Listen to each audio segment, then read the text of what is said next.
Hey guys, Matt here, and today we're going to be talking about a remake that I think is not really necessary, so let's get into that. Now, before I get into the meat of this, I just want to say real quick that I'm saying it's unnecessary for PlayStation 5 users, okay? For the console people. PC, if you're a PC player, I totally see why you would get this game, especially if you didn't own a PS3 or a PS4 in the past. It makes complete sense why you would want to experience this game for the first time.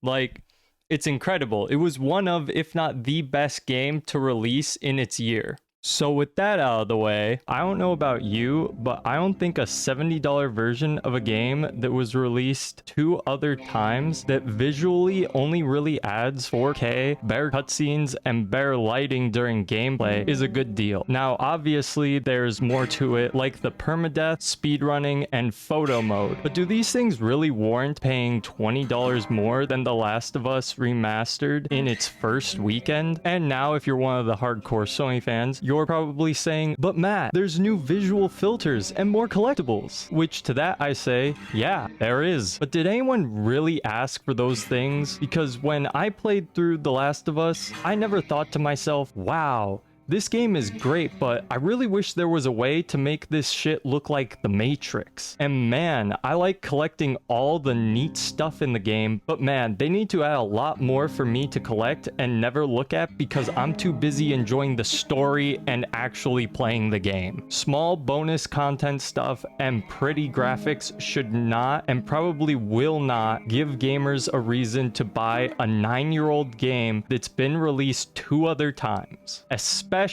when all these little bonuses are replacing something that personally I loved and a lot of my friends really enjoyed, and that's the multiplayer. I mean, come on, you knew I was gonna bring up the multiplayer. Some people might make the argument that the factions mode in The Last of Us didn't matter. It was just something they put together because a lot of games were starting to include some form of online multiplayer around the time it initially released. Well, NaughtyDog clearly didn't think that way, considering that most of the season pass revolved around the online by including 2 map packs that add an additional 8 faction maps, cosmetics, and weapons, all for the factions mode. What did the people that enjoyed the single player get? A pretty damn good single player add-on and then a harder difficulty mode. And I know Naughty Dog is working on their own standalone factions game, but we know little about it. We don't know when it's coming out or even what it looks like.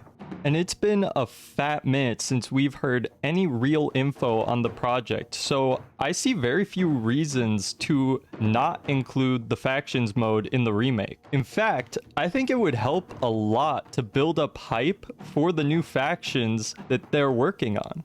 In short, this remake is, well, kind of pointless if you already own the game and if your primary place to play is on a PlayStation console. But despite this, I do see a purpose for it. If you're a PC player or someone who needs the new accessibility settings, I can totally see why you'd pick up this game. I mean, come on, it was one of the best games to release in 2013. Why wouldn't you? It's just sort of a shame that, you know, the people who will be playing this game for the first time ever won't be able to experience factions and have to pay more than the rest of us had to. And that's about all I have left to say on The Last of Us Remake. So yeah, that was the video. Thank you guys so much for watching. If you enjoyed what you saw, leave a like, subscribe, and leave a comment down below telling me what do you think of The Last of Us Part 1 Remake. Do you think it's worth the $70 price tag? Are you planning on picking it up? Just let me know what your thoughts are down below. Anywho, see you guys next time. Peace!